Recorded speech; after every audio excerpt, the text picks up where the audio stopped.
Assalamualaikum warahmatullahi wabarakatuh. Kami dari kelompok 3 akan membahas membangun keluarga sakinah. Anggotanya saya sendiri, Despani Melianti, NIM 2018-095, Dewi Ayu Lestari, NIM 2018-071, Dewi Wardah 2018-093, dan Dila Haryanti 2018-062. Selanjutnya, membangun keluarga sakinah. Memiliki keluarga yang sakinah adalah dambaan setiap pasangan yang menikah. Pernikahan sendiri adalah suatu jalan untuk mengikatkan dua orang manusia dan memungkinkan keduanya membangun keluarga yang baru. Sebuah keluarga yang sakinah, mawaddah, dan warahmah bisa menjadi tujuan dari seorang muslim untuk menikah dan mendekatkan diri pada Allah Subhanahu wa taala. Keluarga adalah satu institusi sosial yang berasas karena keluarga menjadi penentu utama tentang apa jenis warga masyarakat. Keluarga menyuburi dan membentuk manusia yang budiman. Keluarga yang sejahtera adalah tiang dalam pembinaan masyarakat. Kebahagiaan masyarakat adalah bergantung kepada setiap keluarga yang menganggotai kelompok. Sakinah mempunyai arti kedamaian, ketentraman, dan kebahagiaan. Jadi, keluarga sakinah mengandung makna keluarga yang diliputi rasa damai, tentram, dan merupakan kondisi yang sangat ideal dalam keluarga. Menurut Dr. Hasan Haji Muhammad Ali, asas kepada kesejahteraan dan kebahagiaan keluarga di dalam Islam terletak kepada ketakwaan kepada Allah Subhanahu wa taala, reda kepada mereka, dan mereka ridho kepada Allah Subhanahu wa taala. Firman Allah Subhanahu wa taala, Allah ridho kepada mereka dan mereka ridho kepadanya. Yang demikian itu bagi orang yang takut kepadanya. Surah Al-Baqarah ayat 8. Menurut Paija Imail, keluarga bahagia ialah suatu kelompok sosial yang terdiri dari suami istri, ibu, bapak, dan anak, pinak, cucu, cicit, sanak saudara yang sama-sama dapat merasa senang, terdapat satu sama lain, dan terdapat hidup sendiri dengan gembira. Mempunyai objektif hidup baik secara individu atau secara bersama. Optimis dan mempunyai keyakinan terhadap sesama sendiri. Dengan demikian, keluarga sakinah ialah kondisi sebuah keluarga yang sangat ideal yang terbentuk berlandaskan Al-Quran dan Sunnah untuk mencapai kebahagiaan di dunia dan di akhirat. Kebendaan bukanlah sebagai ukuran untuk membentuk keluarga bahagia sebagaimana yang telah dinyatakan oleh negara barat. Selanjutnya akan dijelaskan oleh teman saya. Baik, selanjutnya yaitu ciri-ciri keluarga sakinah. Pada dasarnya, keluarga sakinah sukar diukur karena merupakan satu perkara yang abstrak dan hanya boleh ditentukan oleh pasangan yang berumah tangga. Namun, terdapat beberapa ciri-ciri keluarga sakinah, diantaranya yang pertama yaitu rumah tangga didirikan berdasarkan Al-Quran dan Sunnah. Yang kedua, rumah tangga berdasarkan kasih sayang atau mawaddah warahmah. Yang ketiga, mengetahui peraturan berumah tangga. Yang keempat, menghormati dan mengasihi kedua ibu bapak. Dan yang terakhir, menjaga hubungan kerabat dan ipar. Selanjutnya yaitu cara membangun keluarga sakinah.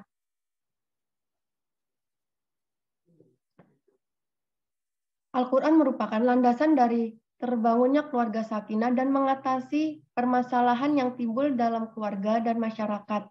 Menurut hadis Nabi, pilar keluarga sakinah itu ada 5, yaitu memiliki kecenderungan kepada agama, yang muda menghormati yang tua dan yang tua menyayangi yang muda, sederhana dalam belanja, santun dalam bergaul, dan selalu introspeksi. Sedangkan konsep-konsep cara membangun keluarga sakinah adalah memilih kriteria calon suami atau istri dengan tepat. Dalam keluarga harus ada mawaddah warahmah. Maksud saya mawaddah dan rahmah, saling mengerti antara suami istri, saling menerima, saling menghargai, saling mempercayai.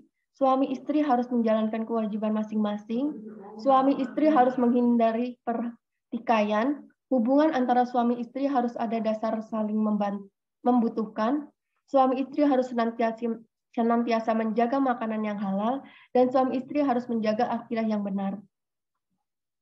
Di samping konsep-konsep sebelumnya, masih ada beberapa resep yang lain sebagaimana menjadi keluarga sakinah. Di antaranya, yang pertama yaitu selama menempuh hidup berkeluarga, sadarilah bahwa jalan akan dilalui tidaklah melulu jalan bertabur bunga, kebahagiaan, tapi juga semak belukar yang penuh onak dan duri. Yang kedua, ketika biduk rumah tangga oleng, janganlah saling berlepas tangan, tetapi kebalikannya justru semakin erat berpegangan tangan. Yang ketiga, ketika kita belum dikaruniai anak, cintailah istri atau suami dengan sepenuh hati. Yang keempat, ketika sudah mempunyai anak, jangan bagi cinta kepada suami atau istri dan anak-anak dengan beberapa bagian, tetapi cintailah suami, istri, dan anak-anak dengan masing-masing sepenuh hati. Yang kelima, ketika ekonomi keluarga belum membaik, yakinlah bahwa pintu rezeki akan terbuka lebar berbanding lurus dengan tingkat ketaatan suami istri kepada Allah Subhanahu wa taala. Yang keenam, ketika ekonomi sudah membaik, jangan lupa akan jasa pasangan hidup yang setia mendampingi kita menderita. Dan yang terakhir, jika mendidik anak, jangan pernah berpikir bahwa orang tua yang baik adalah orang tua yang tidak pernah marah kepada anak, karena orang tua yang baik adalah orang tua yang jujur kepada anak. Selanjutnya akan dijelaskan oleh teman saya. Baik, yang selanjutnya hak dan kewajiban suami istri, di mana pada dasarnya kewajiban suami juga merupakan hak istri, sehingga jika berbicara tentang kewajiban suami terhadap istri, maka bisa juga berarti hak istri atas suami. Nah, kewajiban adalah segala hal yang harus dilakukan oleh setiap individu, sementara hak adalah segala sesuatu yang harus diterima setiap individu.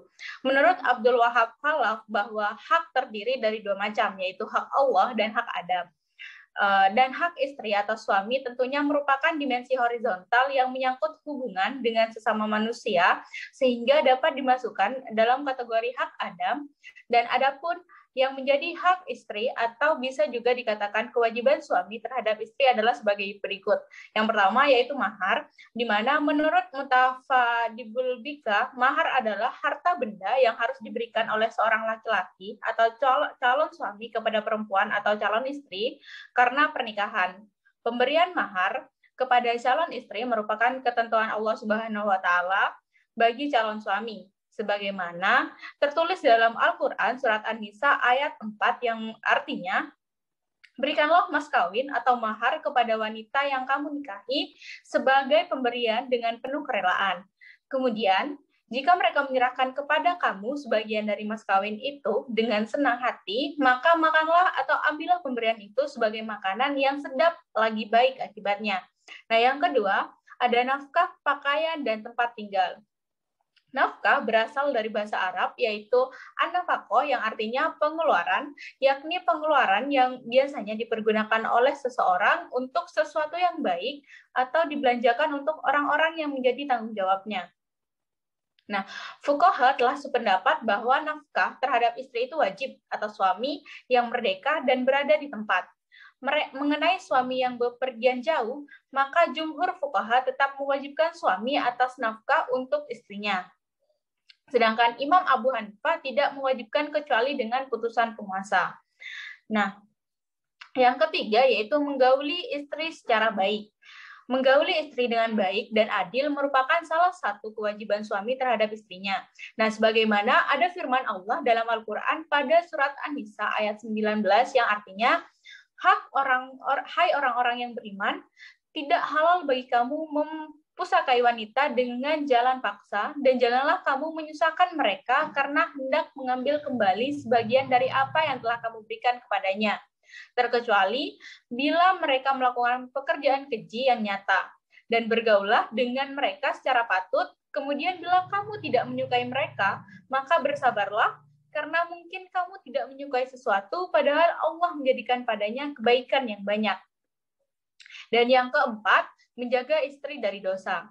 Sudah menjadi kewajiban seorang kepala rumah tangga untuk memberikan pendidikan agama kepada istri dan anak-anaknya agar taat kepada Allah dan Rasul-Nya.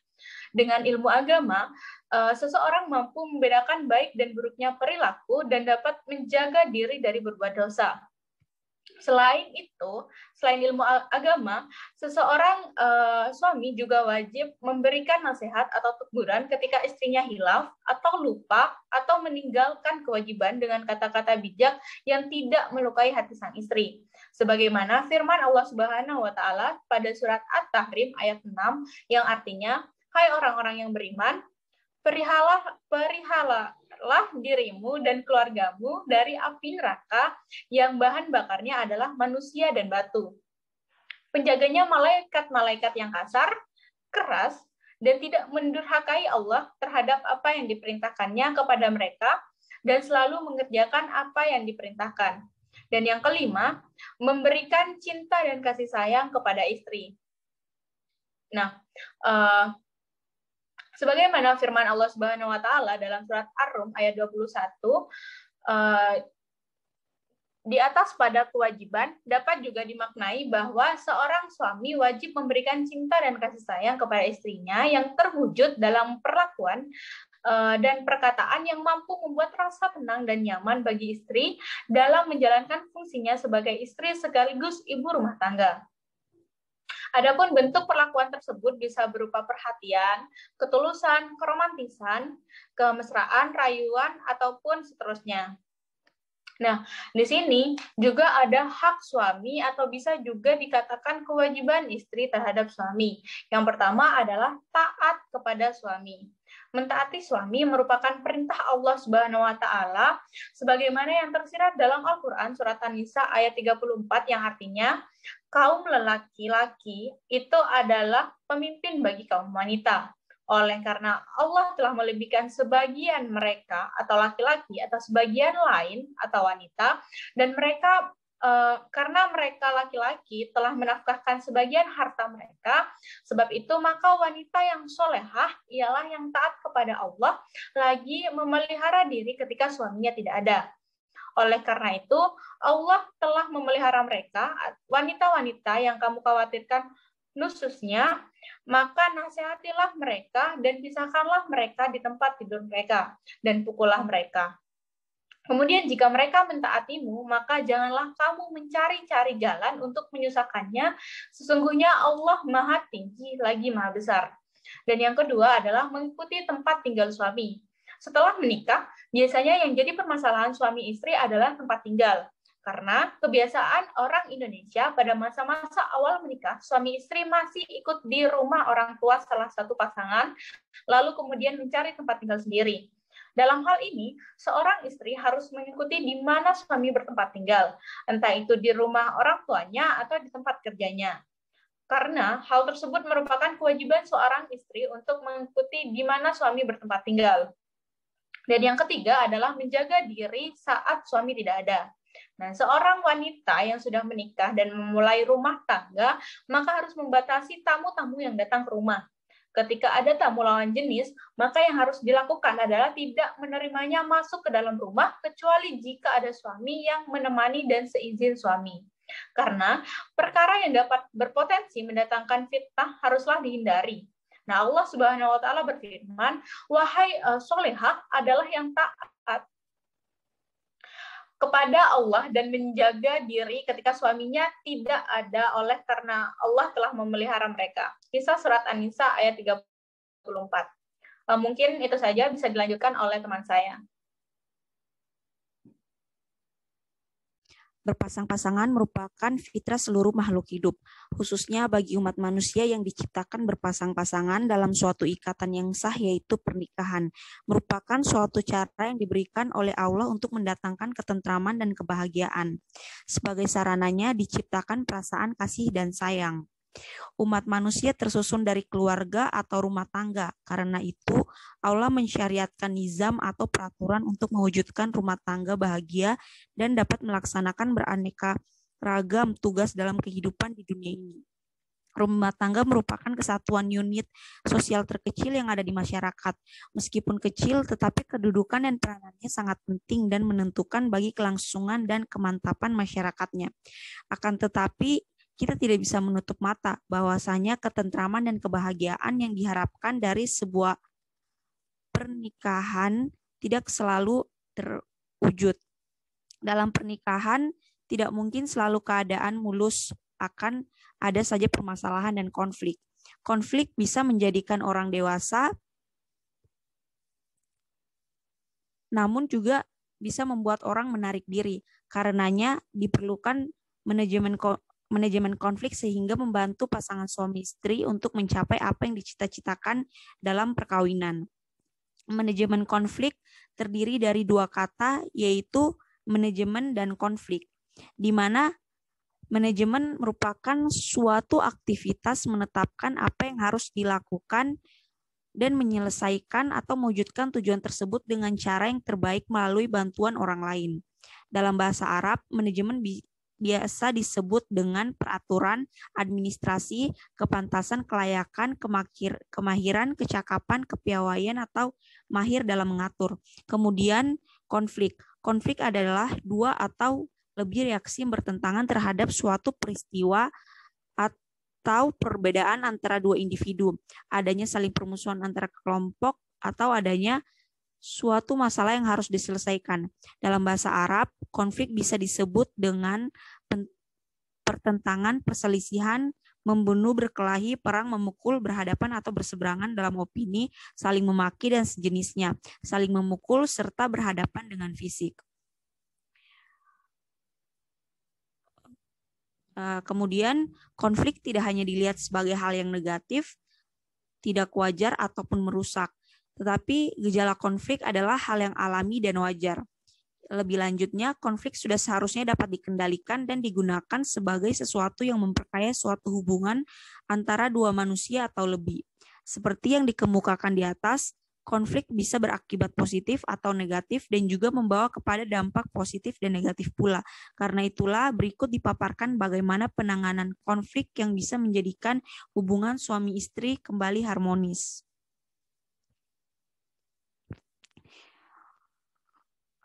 Berikut penanganan konflik. Yang pertama itu penyelesaian konflik dari pihak suami atau dalam hal ini jika istri yang bermasalah. Dalam Al-Quran didapati bagaimana cara menyelesaikan masalah ketika masalah tersebut datangnya dari pihak istri, yang dimana suami itu dapat melakukan hal-hal seperti berikut. Yang pertama, memberikan nasihat, pengajaran, dan peringatan. Yang kedua, menjauhi dari tempat tidur. Dan yang ketiga, memukul. Tetapi dalam artian memukul ini tidak menyakiti si istri, tetapi untuk memberikan pengajaran atau pemahaman kepada istrinya. Kemudian, penyelesaian konflik dari pihak istri dalam hal ini jika suami yang bermasalah. Jika suami yang bermasalah, maka istri boleh melakukan perdamaian sebagaimana dalam firman Allah, yaitu dan jika seorang wanita khawatir akan sikap tidak acuh dari suaminya, maka tidak mengapa bagi keduanya mengadakan perdamaian yang sebenar-benarnya, dan perdamaian itu lebih baik bagi mereka walaupun manusia itu tabiatnya kikir. Dan jika kamu menggauli istrimu dengan baik dan memelihara dirimu, maka sesungguhnya Allah adalah Maha mengetahui apa yang kamu kerjakan. Di mana firman tersebut tercantum pada Quran Surah An-Nisa ayat 12. Kemudian pertanyaannya, mengapa ketika seorang istri yang bermasalah, suami diperintahkan untuk menasihati, meninggalkan atau menjauhi dari tempat tidur, atau bahkan boleh memukulnya. Sedangkan ketika suami yang bermasalah, istri hanya ditekankan untuk mengadakan perdamaian. Karena permasalahan ini akan terkait dengan etika hubungan suami istri, di mana sudah menjadi kewajiban suami untuk memberi pendidikan dan pengajaran kepada istri sebelum ataupun sesudah terjadinya konflik. Hal tersebut bisa dilakukan dengan lisan seperti menasihati dan juga secara perbuatan, contohnya meninggalkan istri dari tempat tidur dan memukulnya. Sedangkan istri tidak mempunyai kewajiban untuk memberikan pendidikan kepada suaminya. Namun dalam pergaulannya bisa saja istri menasihati suami secara lisan dengan cara yang baik. Namun penyelesaian masalah secara fisik tidaklah dianjurkan mengingat konsekuensi dari fisik wanita yang tak sepadan dengan pria. Sehingga jika hal tersebut dilakukan justru bisa membahayakan diri istri sendiri. Selain itu, perempuan diketahui lebih pandai berkomunikasi secara lisan dibandingkan dengan pria. Sehingga pendekatan yang utama dalam menyelesaikan masalah dengan suaminya yaitu mengadakan perdamaian yang sangat mengandalkan komunikasi lisan yang memang merupakan keahlian dari seorang wanita. Yang ketiga, penyelesaian konflik dari pihak suami maupun istri, di mana masalah ini merupakan kesalahan dari kedua belah pihak. Ya, untuk menyelesaikan perselisihan keduanya, maka perlu diutus hakam dari kedua belah pihak. Menurut Profesor Hamka, yang pokok artinya sama dengan hakim, di mana hakam ialah penyelidik dua perkara yang sebenarnya sehingga mereka dapat mengambil kesimpulan. Pendapat senada mengatakan bahwasanya dari Allah Subhanahu wa taala telah menunjukkan dua orang kadi, bukan sekedar dua orang perwakilan. Sedangkan hakam pada kasus ini dianjurkan adalah hakam yang adil, utusan dari keluarga pihak suami maupun istri. Alasannya, kerabat dari keduanya lebih mengetahui keadaan pasangan suami istri tersebut karena kedekatan mereka, dan sangat menginginkan terciptanya perbaikan atau perdamaian dari kedua belah pihak. Selain itu, menjaga rahasia-rahasia kehidupan suami istri dan mencegah tersebarnya rahasia tersebut, karena secara psikologi Pak Sutri juga merasa lebih aman. Ya, mungkin untuk presentasi dari kelompok kami sekian. Mohon dimaafkan untuk lebih dan kurangnya. Billahi taufiq wal hidayah. Wassalamualaikum warahmatullahi wabarakatuh.